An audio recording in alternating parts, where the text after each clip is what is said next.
Apricot freezer jams, like all freezer jams, have this increased fresh fruit flavor to them that I love so much.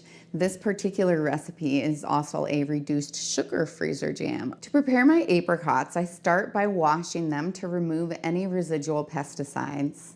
I then cut them in half and remove their pits. Now I need 4 cups worth of mashed apricots. I can either mash them or blend them. If I blend them, I blend it on the very lowest setting so that there's still chunks in there. I don't want it to be liquefied.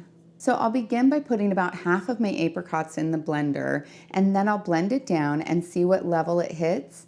And then after that, I'll just add more apricots as I need until I get up to that 4-cup mark. I've already pre-measured 3 cups worth of sugar, and I'll add 5 tablespoons of the instant pectin to it.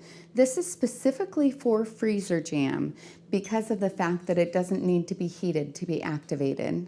I'll mix that in with my sugar because if I put that directly in with my apricots, it would just clump up. I'll then add 3 tablespoons of lemon juice to my apricots, as well as my sugar and pectin mixture.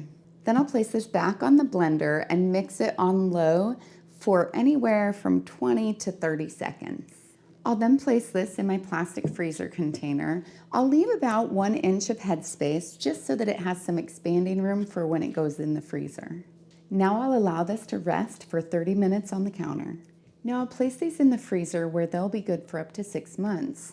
When I want to use them, I'll pull them out of the freezer, allow them to thaw, and then just use it on my toast or whatever else that I choose to use it on. After that, I can store it in the refrigerator and I'll want to use it over the next couple of weeks.